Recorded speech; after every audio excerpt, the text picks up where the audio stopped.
Hi there, Misfits. This is Kate. And this is Kevin. Welcome to Horrorwood. Yeah.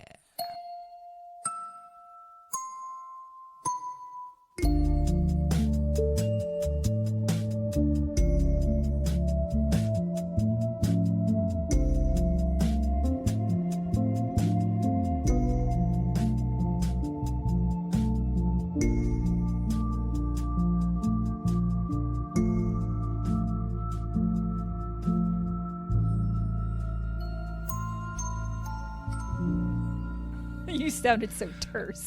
And this is Kevin. And I'm Kevin. Kevin is having a morning. Yes. It's been a busy weekend here in the Chicagoland area. Traffic is awful. People are mean. Traffic is awful. You just woke up and you walked a block to my place. Traffic is still awful. Wow. It's church days. You know how many churches there are around us? There's like 70. You live a block down the street. You did not pass 7 churches, dodging cars left and right. I was screaming. I was running through the streets. Everyone was stopped. People were honking. Honking everywhere. I finished my Mister. Oh, good.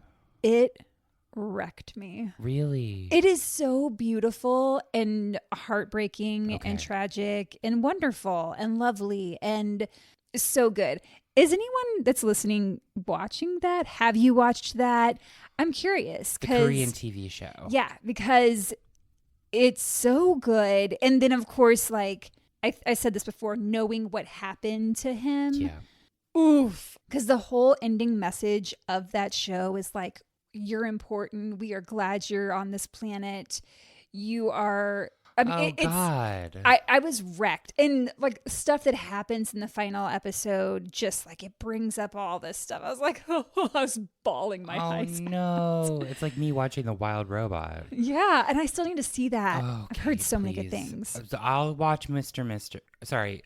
My Mister. Mr. Wasn't that a TV show? Okay. Sister was. But what's funny is that my sister was trying to find this show I was talking about. Mm-hmm. And she kept on asking my niece, like, well, what is Mr. Mister? Why can't you find Mr. Mister? And my niece was like, because it doesn't exist. Sounds like something we need to create. I mean, it's apparently in the universe. I don't know what I was thinking a few weeks ago, but I sat down, opened up Disney Plus, and watched half of Twitches. Is that the Maori Disney sisters Channel. also? Okay. Yeah. Where they're twin witches. Yes, I've heard of this. Haven't seen it. Oh. Admittedly, but. Well, sounds like we should change that. I guess so. Did you see that Mike Myers was on Saturday Night Live this weekend? No. Last night? Yeah. So bizarre. So we're recording this on Sunday. Yeah. He played Elon Musk. Ooh. I just thought that was funny. If you're one of our Patreon subscribers, then maybe you heard our SNL episode. But yeah, then boom, he's on last night. It was crazy. That's insane. Any hoops. So let's get on to this. We're at the conclusion of our Gary DeVore case. Before we start, I want to say not everyone in Gary's life is in agreement about what happened to him to this day. Got you. Because the last time we left off, they had found the car. They found the car. They were pulling it out of the California aqueduct. And there are elements of this case that I'm leaving out, not because I don't think they're interesting, but because if I were to include everything, and I will say like some of the things are, intriguing, but this would turn into an 8-part series like the Fade to Black series. Which already exists. It already exists. If you want that deep dive. Go for it.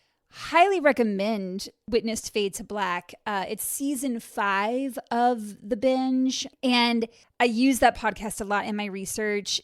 It's fascinating. They were able to find out a lot of stuff because it's a professional team. They've got journalists and everything, and they were able to get these interviews, and it's really fascinating, but we're not trying to do that. I just want to give you guys a complete story with the information that we have, and you can decide at the end how you feel. If you feel you're in agreement with law enforcement, with Wendy, it's a choose your own adventure. Choose your own adventure.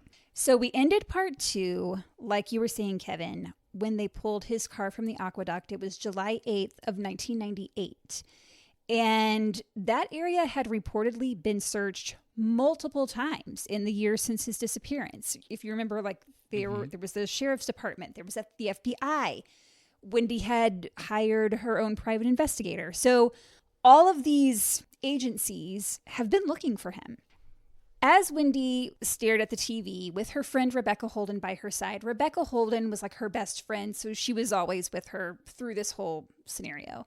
The women watched as the recovery crew began pulling items from the vehicle. And the first item that came out was the matching vase Gary had purchased in Santa Fe. Oh my God, right. Yeah, so the other vase was right next to Wendy on the coffee table. Because he had it shipped. Yep. Right. Because they were out of stock on that one. Yeah. So there was no doubt that this was Gary's car. The crew also found the bag of marijuana that Gary had with him that was in his glove compartment. We talked about that. Nice. I love that you're like, yeah, they got the bag. I hope somebody put it to use. What was not in the vehicle was Gary's laptop and his gun. It took a while for them to pull the vehicle out. It had been sitting under 15 feet of muddy water. The windows had been shattered and it was filled with fish, including more than a dozen of those big catfish, which of course will feed on the flesh of dead bodies. Oh, I didn't know that. Oh, yeah, they do. And the catfish in the California aqueduct get as big as 10 pounds, which is bigger than Frankie, just for reference. So can I tell you something? Is it about catfish? Yes. In West Virginia, in the Ohio River, people have found catfish at the bottom of the river that are literally like shark size. Ooh. Because I don't know why, allegedly, I don't know, whatever, but there's a lot of power plants along the Ohio River. Shit. So there's giant catfish down there. Yikes. That's freaky. My friends and I used to joke that like we'd accidentally touch the water and then grow another face or something. Grow another face. Oh, that's terrifying. Also, oh my God, I meant to tell you, Kate that I know from high school. Okay. She left a comment about the pepperoni rolls and mac and cheese lunch. Oh, which yeah? started a discussion amongst like my old high school friends about this lunch. And now everybody wants to listen to Horrorwood. Oh, fun. I know. I thought you were going to give me more information about No, the but pepperoni. we used to have milkshakes too. I think the same day. What a banner day in elementary school for I you know, guys. but it started this like thread of like chat about the pepperoni rolls. Wow, and I had never heard of them. So the speedometer showed that the truck had been going 72 miles per hour upon impact, and the headlights had been turned to the off position. When I first read that, I was like, well, duh, the headlights are going to be off. The car's been underwater for a year. But then I was thinking from like a 2025 car where the headlights are automatic. The headlights on Gary's car had been manually clicked off, and I don't think the impact of going into the water could have done that. He or someone would have actually had to turn them off before going into the water. So this is sounding more like somebody put the car there on purpose. So that's a theory. Because it sounds like to me that they did all the searching. They should have probably come across that. And then all of a sudden the car appears in the aqueduct. Everything's turned off. It feels like somebody was like, oh shit, better put this somewhere. Which is exactly what Wendy and the private investigator that she hired start thinking. Okay. Once the vehicle surfaced, they discovered a skeleton seat belted into the driver's seat. Oh my God. It was covered in debris as well as the white plastic from the airbags which had deployed. Although officers couldn't immediately identify the remains, there was a wallet in the back pocket of the jeans found on the body, and it did contain Gary's driver's license. That's creepy. To think a skeleton stole the car and drove it into the Isn't that aqueduct. wild? Holy shit. This just took a turn. Kevin, I love you early mornings, no coffee. Not that this is even early. This is like, I've been up for several hours already. But when you have no coffee, you're actually like on point. Really? Really? I just need to stop thinking more. All right. So on July 10th, Wendy went down to the LA coroner's office to identify Gary's body in the morgue. Now, there wasn't much body left. It was a skeleton. Yeah. A skeleton. But when the technician pulled open the drawer containing the remains, Wendy did confirm that the clothes on the skeleton were Gary's clothes. She recognized the shirt specifically. It was a denim shirt with a type of pattern on it that she had seen Gary wear before. Okay. So she's like, yep, those are his clothes. And then she looks down at his hands because that's going to be the dead giveaway, no pun intended, but he's got that deformed pinky finger. So she knows if he's got that, it's Gary. Only there was a problem.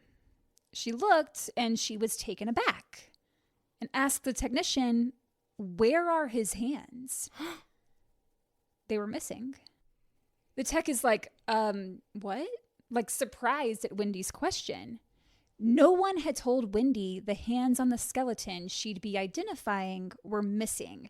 The family or whoever is identifying a person's remains, they're supposed to be given a heads up if there is anything unusual about the body so that that person can be prepared. So this is really careless of the LA coroner's office. Not the first time they've dropped the ball. What is going on over there? And this is like 3 years after the OJ trial. Oh my God. Where they had fucked up some evidence. So like it's not, there's a lot going on in that office. There's a lot of botching and fucked uppery. Fucked uppery, for sure. God. So this doesn't sit right with Wendy. No. After she left, a deputy coroner physician performed an autopsy. In attendance were 14 members of the MATE, which stands for Multidisciplinary Accident Investigation Team. So there are a lot of witnesses to this autopsy, and there was no sign of trauma to the bones. And the only tissue that was intact enough to be examined was a small bit of abdominal tissue, which makes sense because his clothing would have somewhat protected that area from fish or anything else that might feed on it. So they were able to run a toxicology test and found traces of Wellbutrin, which remember Gary did have a prescription for that. Me too. An antihistamine and marijuana.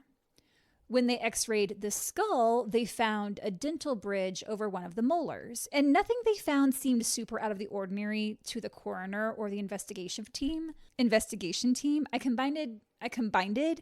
I'm turning into Wicked. See, this is what's been happening. All of a sudden our stories are like, this confusifying facial. Yes. So nothing they found seemed super out of the ordinary to the coroner or the investigative team. Okay. But it did to Gary's friends and family, who all said that Gary did not have a bridge and had never had any major dental work for that matter. Good teeth. Gary's dentist was actually his brother-in-law. So David Devin, who'd been friends with Gary for decades and had been roommates with him at one point, reached out to this dentist to confirm whether or not Gary had a bridge. The dentist said, no, I never put a bridge in his mouth. If he had one, I don't know where it'd be because I didn't put it in. What's a bridge? I think it's like where they, on the molars to like not connect, but if you have like a gap? Yeah, like a place in the tooth, they fit over it. Oh. I think. Okay. So Wendy and her daughter, Brittany, remember she was a single mom when she met Gary? I forgot she had a daughter. She's got a daughter. They asked the coroner's office about this. They were like, can we look at those dental records? Because your report doesn't match what his dentist is saying. And the coroner's office said, oh, sorry, we lost the dental records. Stop it. The skeleton's hands are missing. The dental records go missing. Wendy's growing more suspicious that something just isn't right. Then about a month after Gary's initial autopsy, Wendy gets a call from the coroner's office. Hey, guess what? We found some hand bones in Gary's truck. What the fuck? However, they were unable to extract any DNA from those bones, so that didn't really provide any answers. The position Gary's truck was in when it was found was also curious. Just for listeners, Kate reached over to grab her water, but she's not close enough to it. But she kind of held the position there for a second, thinking like, do I move or do I not? And then she's like, no. Nah, I'm just going to leave it out of reach, taunting me. So Gary's truck was facing north, away from his home in California. He'd been driving southbound towards home. Mm-hmm. This stretch of Highway 14 is very flat, but does turn into a bridge over the aqueduct. However, you wouldn't necessarily know you were on a bridge because it's so flat. Mm-hmm. Each side of the highway, northbound and southbound, becomes a separate bridge over the aqueduct with a space between them that is 17 feet wide and has guardrails on the side. That space in the middle is paved but does suddenly end. The pavement just stops and there's a 33-foot drop into the aqueduct below. Okay. Gary's truck was in the aqueduct between these two bridges. Okay. In order for his truck to be in the position it was found, Gary would have had to be driving down the freeway the wrong way, heading north away from Los Angeles, then somehow ended up in that space between the guardrails and essentially launched off the road into the aqueduct. Investigators concluded this is likely what happened. It was a single car collision. Perhaps he was tired and disoriented. Maybe he'd pulled off the freeway to rest and then got back on going the wrong way with his headlights off, crashed and ended up in the water. No. Not a guy who's been driving forever. That's the thing. He was a truck driver. And can do long haul stuff and know how to handle himself. I don't think so. That seems very, very unlikely. Also, what is going on that like law enforcement is spinning all these things, losing everything? It's feeling kind of sus to me. It was feeling sus to Wendy as well, especially since there were no skid marks on the road. No damage to the guardrails, no reports stating the guardrails had been in need of any repairs in the past year, and no reports of any accidents in that location during the time that Gary was missing. So there were guardrails along the bridge. Yeah, so there were guardrails on the sides there where that median was, or that space between the bridges. Ends. It's hard to I'm sorry to make you describe that. It's okay, because I'm sure listeners are curious too. It's hard to be able to say it without like a diagram. Yeah. So just picture a freeway. There's northbound, there's southbound. You're driving, and then suddenly that road is a bridge over an aqueduct, which is 33 feet below. You don't notice that the road has suddenly gone over water because there's no elevation to it. It's just you're still flat. Go over it. Yeah, you're still going. It's just flat. It's literally a duct, like underneath. Yes. Sorry. So in between northbound and southbound, there's a 17-foot wide opening. It's paved, but along each side is a guardrail. So that if you're driving, southbound or northbound. And this is on the bridge. This is between those two bridges. Okay. Oh, because it's a bridge for northbound and a bridge for southbound. Yes, they're separate. Separate, thank you. Yeah, so they're separate. In between, you've got this median or, this paved area with guardrails on the sides. Okay. Inside of that, where the median is, so in between the guardrails now, it suddenly drops off. The pavement ends, and it's basically like a hole. Oh, into the water. I've seen stuff like that. Okay, yeah. Okay, I know what that is. Yeah, it's weird to describe.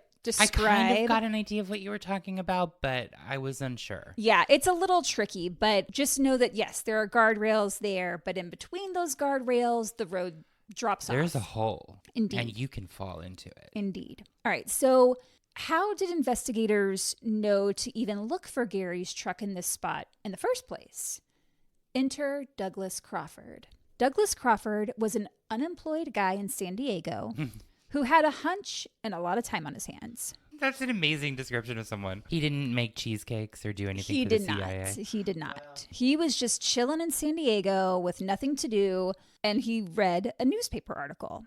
So in 1998, Crawford was a 35-year-old out-of-work attorney who had come across the LA Times article I mentioned last week, the one that came out on the one-year anniversary of Gary's disappearance. It's the one where Chase Brandon made the comment about how Gary was a victim of carjacking.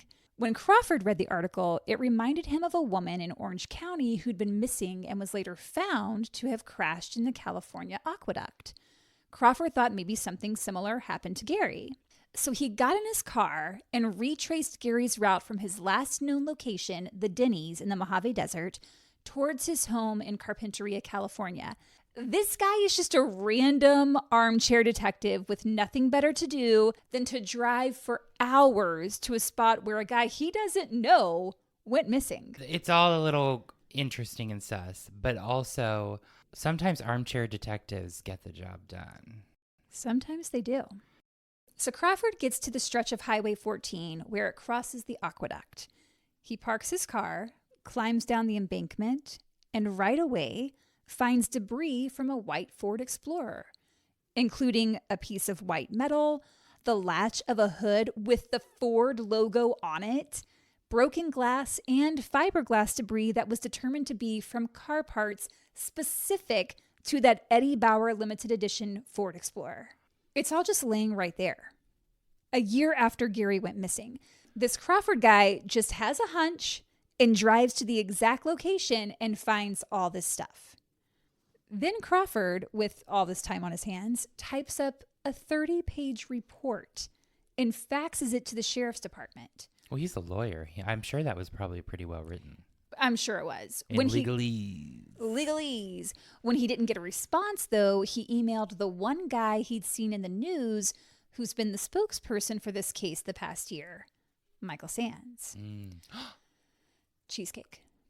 So Sands reads Crawford's email and is like, this could be something. I don't know. Let me pass it on to law enforcement. At which point investigators were like, all right, let's look into this. But similar to how they'd treated Wendy when she first reported Gary missing, officers treated Crawford like he was some kind of suspect. How is it that he knew right where to look? How was he able to do what multiple officers and law enforcement couldn't? And Crawford is kind of a shady guy, I will say. He graduated law school in 1996, then immediately turned around and sued his school, stating he had received a substandard education. Sometimes we don't get what we pay for. The case was dismissed. Well, fuck. That very same year, he sued Continental Airlines when he missed his flight. He missed his flight because he was late to the gate. It was his fault, but he sued. The airline ended up settling for $500. They didn't need to do anything. They didn't, but I mean, that's like the cost of a flight. So they're probably like, whatever, just get this guy a flight and get him off our case. He got a voucher. Exactly. He also got into some trouble when he was trying to have his mom's bank account transferred to his address. I don't remember the details exactly.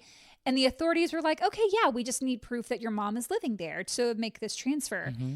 But his mom had actually died. Oh, no. And when they found that out, they were like, yeah, you can't just do that. Then in 2016, he was disbarred for threatening to use a stun gun on a fellow attorney in court. So, like, not the most exemplary of citizens that we're dealing with here. Okay.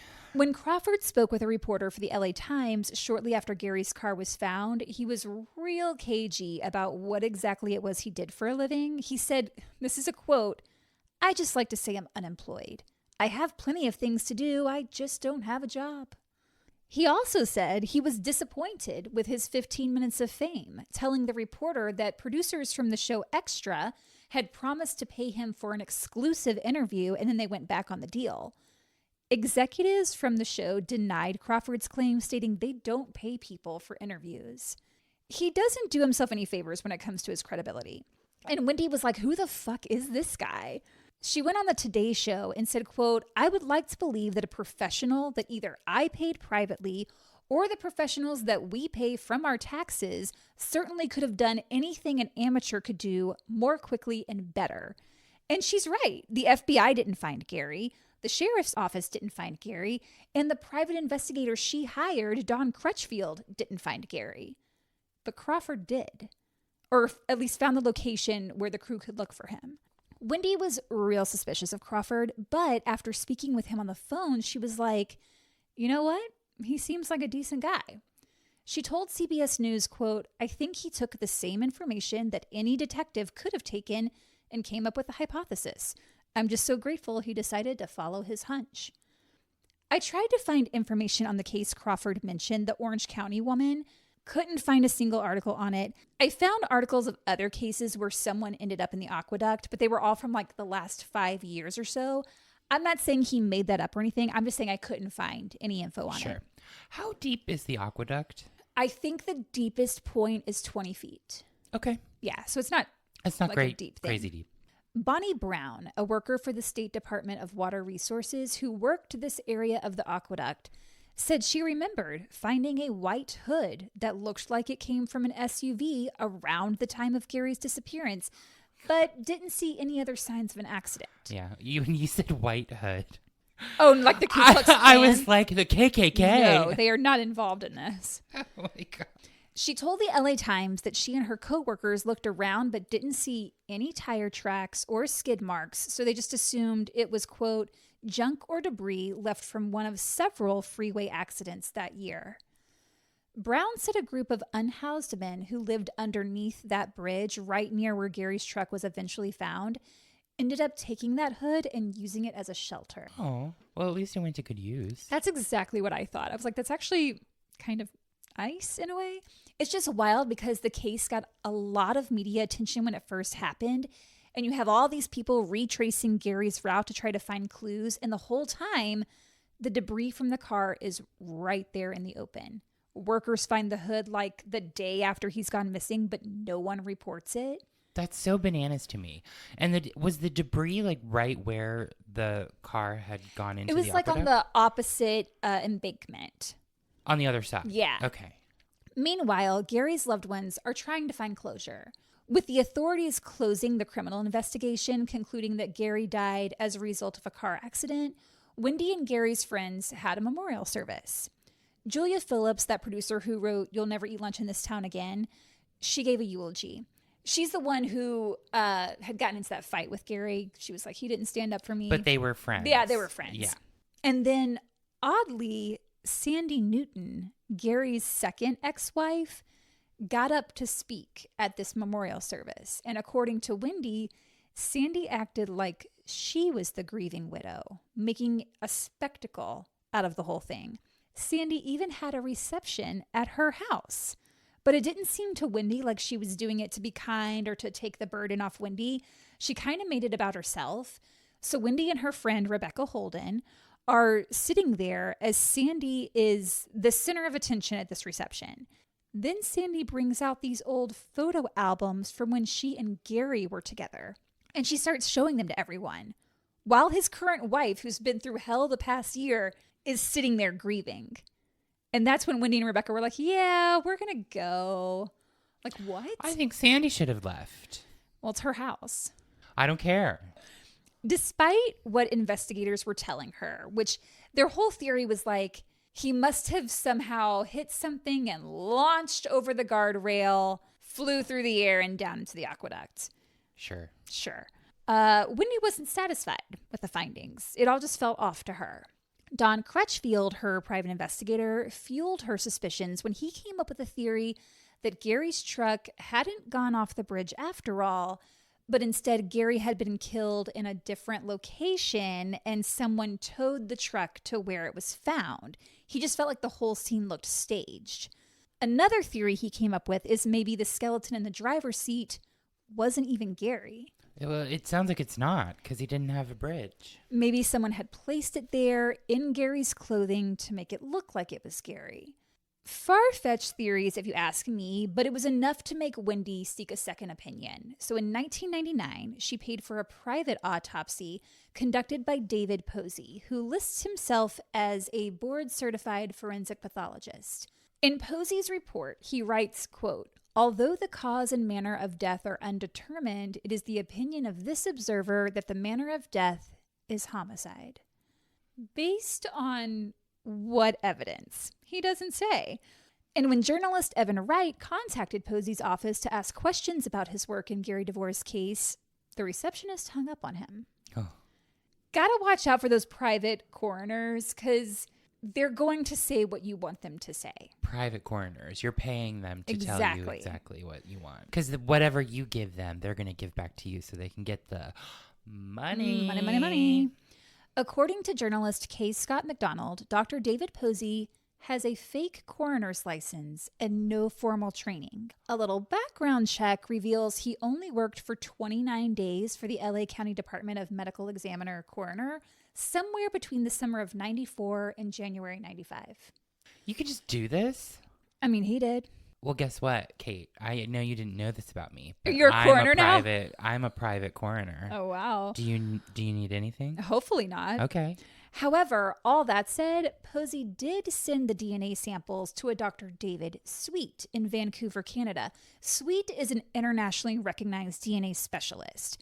So it sounds like he actually is legit. But because Sweet had been hired by Posey and Posey wouldn't comment, Sweet's findings were difficult to obtain. However, in his report, he states that the probability of those DNA samples belonging to anyone other than Gary DeVore were 1 in 3.6 million. So the skeleton in the driver's seat is in fact Gary. Oh, it is? Well, according to that report. And there's no reason to doubt this report. Oh, there's not. Okay. So this report, this guy is legit. And this is what the folks over at the Fade to Black podcast found. They had been contacting him. And finally, when he got back to them, it was hard for them to get a hold of the report. I think because he was hired by Posey. Not like this wasn't his independent investigation, like he was under contract of someone. And because that someone, Posey, didn't want the findings released, I guess, and wasn't commenting. Well, that makes sense. I mean, he did the work, but he was hired by someone else to do the work. So Posey controls how that information gets out. Exactly. So they kind of had to jump through hurdles to get the information. But in his report, he states the chance of it being anybody else, 1 in 3.6 million. Whoa, yeah. That's quite a bit. But the case still left a lot of questions. Matthew Alford is a British guy with a PhD whose career focuses on the government's influence in the entertainment industry. In 2008, he co-wrote an article for The Guardian about the CIA's involvement in American films, and he brings up Gary's case. And the more Alford looked into the disappearance, the more consumed he became. He spent years researching Gary DeVore. And eventually, all this research culminated in a documentary he titled The Writer with No Hands. You can find the documentary online, and I've also linked it in the episode notes. Alford and the film's director, William Westaway, travel from the UK to California to interview people from Gary's life and see if they can uncover any additional information that might help explain law enforcement's findings. Did Gary find out something he shouldn't have while researching the big steal? How did his car end up where it did and in the direction that it did? One thing Alford did was he drove out to a stretch of deserted highway and closed his eyes to get a sense of what it must have been like for Gary to drive with his headlights off. People, don't close your eyes while you're driving. And after he did this, Alford was like, oh my God, that was terrifying. No shit. But he's trying to prove that this so-called accident couldn't have happened the way that investigators are saying that it did. He couldn't have driven down the highway going north with the headlights off for as long as he would have, because to get onto that part of the highway, it was a ways. So he would have driven a couple minutes probably in order to reach that opening in the aqueduct. Does that make sense? Yes. Okay. So this was Alford's way of disproving the theory that authorities came up with. So scientific. Alford gives Westaway free rein to capture any footage he wants, including of Alford's own personal life, which really began to spin out of control the deeper Alford got into the case. While they were in California, they spoke with Wendy, they spoke with that director John Irvin, and they spoke with Michael Sands. If you remember from last week's episode, Sands gave that interview to the Modesto Bee claiming Gary had staged his own disappearance. What evidence did he have that led him to make this claim? None. He just came up with this theory on his own and stated it as fact. The segment with Sands in Alford's documentary is really interesting and bananas. Sands acts real cagey and secretive. He doesn't want to talk. And just as Alford and Westaway leave, Sands calls Alford back and is like, well, I'll talk to you, but not on camera. And afterwards, after this secret conversation, Alford tells Westaway that Sands had said to give him 3 weeks and he would find proof, presumably proof that the CIA had something to do with Gary's disappearance. Right there, I'm like, what? It's been more than a decade since Gary's vehicle was recovered at this point. And Sands is telling this guy he just needs 3 weeks and boom, he's going to reveal that the CIA had something to do with it. And even Alford is kind of like, what? Alford returned to the UK without really finding out anything new about Gary's case, and he gives Michael Sands a call. And he says, I know it's only been a few days. We're going to start editing the film soon, and I wanted to get an idea of what you might find out. And Sands replies, quote, you have to be careful what you pick and choose. I mean, really. Pick and choose the wrong stuff, and you're screwed. The agency, he's referring to the CIA here, they're tied to everything. They really, really are. Alford says, well, I don't think you have to worry. We're putting it in the film, not you. Anything you could find out would really help. Sands says, quote, believe me, they can make life really miserable. For you, for me, they give you that knock at the door. And Alford says, there's no reason why we can't fight this and win it, sticking together. being careful about it, being smart, and we can get proper justice. He goes on for a bit trying to convince Sands why they should work together to find out if the CIA is hiding something about Gary. And finally, Sands says, I'll help you. Alfred says, thank you. I'll leave it there. I don't want to push you too hard. We'll be in touch. Sands says, I'll talk to you soon. So Alfred's feeling good. He's like, great, Sands is going to help us. He can do some investigating in the US while we're working on the film here in the UK. And then just 2 weeks later, Michael Sands died. No! In the most bizarre of circumstances. A cheesecake accident. No, he walked into a Gelson's supermarket, which is a grocery store that's maybe one step above Whole Foods in terms of price and quality. He'd been going to this Gelson's for a long time. He went up to the deli counter and got a sample of steak and choked to death. Oh my God. Reportedly, several attempts at the Heimlich were performed, but he was pronounced clinically dead at the scene.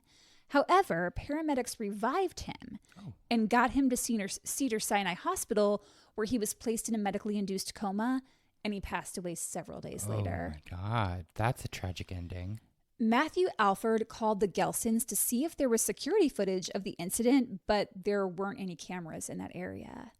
I'll admit, when I watched this documentary and this Michael Sands guy dies just 2 weeks after saying he's going to help find proof that the CIA was involved in this case, I was like, holy shit, what is going on? After Sands' death, Alfred takes on a whole new demeanor, and the documentary takes a weird turn. At the end of the film, he comes on screen dressed as a clown, says he knows for sure that Gary did not die in a car accident, and that's all he's going to say about the case. And then explains his clown costume is just a way for audiences to look at this documentary as a piece of entertainment and nothing else. When I finished watching this, the first thing I said was, what the fuck did I just watch? It's bananas. I do think you all should go watch it because it's wild. I don't even know what to say about it. And it was one of the first sources I looked at when I started my research. So I was like, holy shit, this case is insane. But having gone through the interviews, the FBI documents, the newspaper articles, everything I could get my hands on, I don't put a lot of stock into Alfred. He even wrote a book also titled The Writer with No Hands. And I was like, oh, I got to read that. But then after all my research, I was like, you know what? Actually, I don't think I need to read that after all. I think he gets a little caught up in the conspiracy theories of it all, which is easy to do. I don't really fault him for that. Hey Misfits, Kate here. I cannot believe I didn't mention this while we were recording, especially because it was written down right in front of me. But the thing with the hands. When a body has been in water as long as Gary's had, the limbs with the thinnest tissue, i.e. fingers, hands, feet, are going to detach from the body. It's just something that happens in water. Because Gary had on clothes and shoes and socks, those parts of his body were protected, but his hands were not. So naturally, that is why they fell off. They were not cut off. No one tried to cut them off to conceal his identity. They naturally disarticulated in the water. Okay, back to the episode. The recovery of Gary's vehicle left more questions than answers, which brings us back to Claudia Christian. Remember in part 2 when Wendy called Claudia to see if she might know where Gary might have gone, and Claudia said, hey, I know a military guy, he can help. And this man said they could hire a helicopter. He's got guys, they can look for him. Do you remember that? Mm-hmm. Years later, in her book Babylon Confidential, Claudia writes, quote, it was strange that Gary was found in the aqueduct at all, considering that I'd already looked. After his disappearance, I'd enlisted the help of a friend who was an ex-Marine.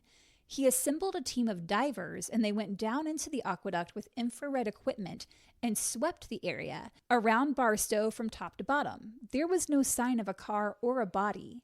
So in 1997, that first day he went missing, Claudia says her friend can get a helicopter. But when she wrote her book in 2012, she remembers it as divers. Well, Damon Reiser, a friend of Claudia's, was at Claudia's house when Wendy called that first day of Gary's disappearance. And he was there when Claudia contacted her military friend who told her how expensive it would be to hire a helicopter. Mm-hmm. A helicopter, not divers. She didn't have that money. And then Dodi Fayed died. Claudia's state of mind was fragile, and she lost contact with Wendy. And there was no follow-up with the military guy. So I think when she wrote her book years later, she just assumed that search had taken place when in reality it never had. Then, of course, there were all these law enforcement groups supposedly searching the area. But I haven't found anything that states they actually went to that specific location and searched. They looked into Gary's past. They checked other places where he used to live, like Massachusetts, to see if he'd maybe gone there. But there's nothing indicating they actually searched that specific area around the aqueduct. Damon, Claudia's friend, went with a team from the Fade to Black podcast to look around that stretch of Highway 14 where Gary was found. And when they examined the MATE report, the accident investigation report, as well as the circumstances of that evening, the weather, the fact that the big fight in Vegas was happening the next day, Damon came up with a theory that is so simple and, in my opinion, is the right one. Oh. So when I told this to Matt, he said it reminded him of the staircase, the case of Michael Peterson, whose wife Kathleen was found at the bottom of the stairs. Like Gary, Peterson was involved in a lot of stuff that made it seem like his background had something to do with the case, when in actuality, it was likely something out of his control, the owl in Peterson's case. It was really dark the night of Gary's accident. This stretch of highway didn't have any lights, and it was a crescent moon that night, just a sliver of a thing. According to radio logs, the LA County Sheriff's Department conducted a felony stop at Vista Point Rest Area at 2:04 a.m. There were about 6 to 8 cop cars that had stopped a vehicle under suspicion of an armed robbery. When Damon saw how close this rest area was to the bridge, he was like, Gary would have definitely seen all of those flashing lights. It would have been the only lights, really. Gary had marijuana in his car. Mm-hmm. He had marijuana in his system. And he had a gun on him. Mm-hmm. If he thought this was a road closure or a traffic stop because of travelers going to Vegas for the fight, he knew he could be in serious trouble if he got pulled over. If he got in trouble, it could put his movie in jeopardy. He could have a difficult time getting insured for the film, and he didn't want anything messing up this film. So Damon theorized that Gary sees the cop lights, quickly turns off his headlights so that he's not noticed, makes a U-turn on the bridge, but not necessarily realizing that he is on a bridge, because again, you don't know. Makes a U-turn to avoid the cops and wrongfully assumed that where those guardrails were, that was an exit. Because despite that there were guardrails along the sides of this opening between the bridges, there was nothing to close it off at the front. If you were driving northbound, but on the southbound side, the reflection from the guardrails would look like an exit. You would just see this opening and go, oh, I can just quickly get off there and turn around. There were no lights. There was no signage indicating the danger, like, hey, the road abruptly stops here. Damon said he probably thought, hey, I'll just take this exit and go around to avoid these cops. And instead he drove right off the road, crashing down 33 feet in the water below. The fact that he was still seatbelted in indicates he made no attempt to escape. The impact would have knocked him out, like hitting a brick wall. With everything surrounding this case, the FBI, the CIA, Michael Sands, Frank Thorwald, John Irvin, Chuck Barris, like all this crazy, shady stuff going on in Gary's life, Damon's theory seems somewhat banal comparatively, but I think it's the right one. Yeah. No, that actually makes perfect sense. Yeah.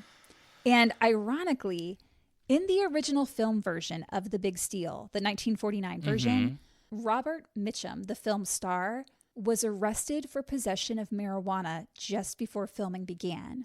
He was convicted and jailed, which caused Elizabeth Scott, the female lead, to drop out of the film because she didn't want to be associated with it after Mitchum's arrest, which is just kind of like a wild That's insane. Coincidence. Yeah, that's a crazy coincidence.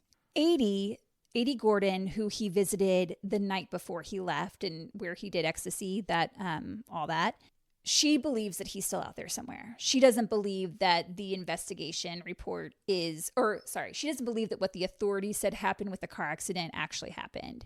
Wendy believes he's still alive somewhere.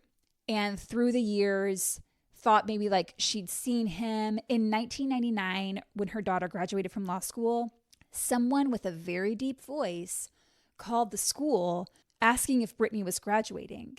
And the person in the office who took the call runs down and tells Wendy, hey, this guy with a really deep voice, which was a characteristic of Gary, just keeps calling, wanting to know if Brittany graduated. So Wendy, in her heart of hearts, believes that that was Gary, just making sure that Brittany had graduated. Her theory was something happened with the CIA where he couldn't be visible anymore. Maybe he's in witness protection, but he was really close to Brittany, and he wanted to make sure that his disappearance hadn't affected her schooling or her future.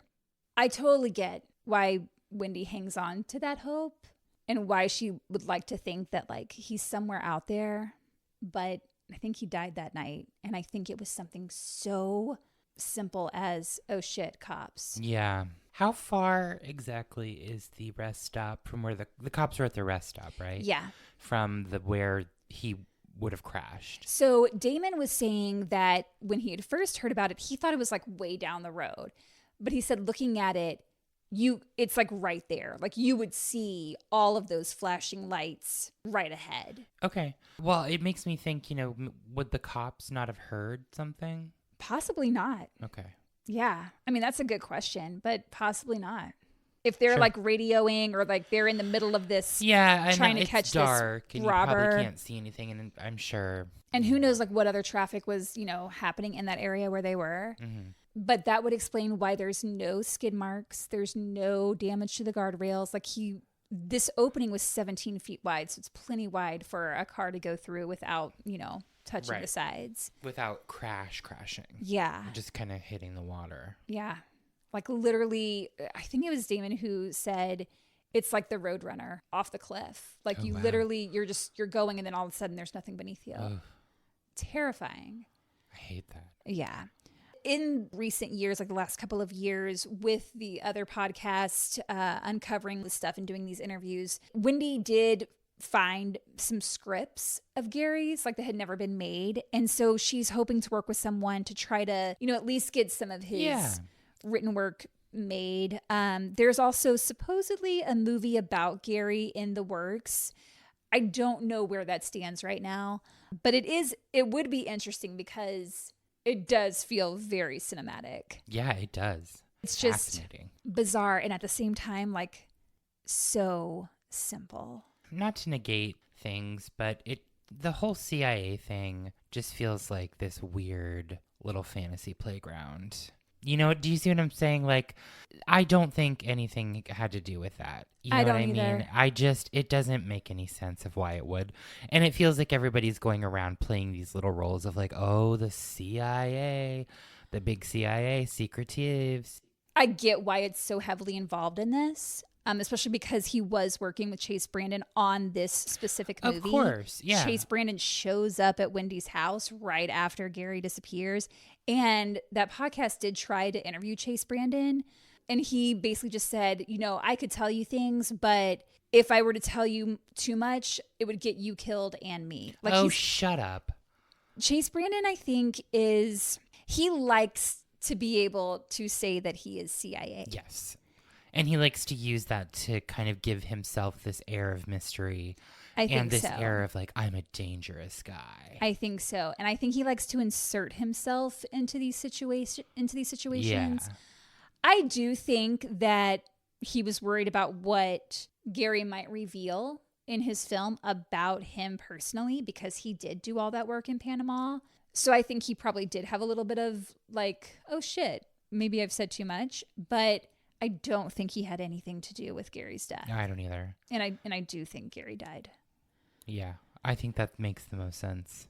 Yeah, I just don't buy all this CIA. I mean, I hear it and I understand it's part of it. To me, it feels like nonsense. I don't know that I would classify it as nonsense because it did play such a huge role in Gary's life, even before like the big steal. But I just don't think it is part of his Demise. Yeah. Yeah. It's wild. Interestingly, Wendy and Frank Thorwald are still really good friends. Hey. I saw them communicating on Instagram. Frank. So yeah, that is the case of Gary DeVore. Yes, I left stuff out. So if you know this case, I did not mention the black helicopter. I did not mention the Cyrillic handwriting. There's a lot of elements that are involved. Again, it would turn into an 8-part series, which I'm just not here to do. I want to give you the meat of the case, and you can decide for yourselves if you think Gary is dead, if you think Gary is out there somewhere. If he is, he's like 84 years old. Whoa. So, but yeah, it's really sad that it likely was something so like trivial is not necessarily the word, but like, oh shit, cops, I got this gun in this pot. I better turn around. Yeah. And this is the Mojave, right? Mm-hmm. When you were doing your research, did any bananas things come up, like time loops or alien abductions? No, but there was a bunch of stuff about the Edwards Air Force Base, because it's like right there. Again, if you want to hear all that, go check out the other one. I just don't feel like any of that. No, I know. I love those little conspiracy things sometimes. Mm-hmm. It was a time loop. Yeah, no, it's wild.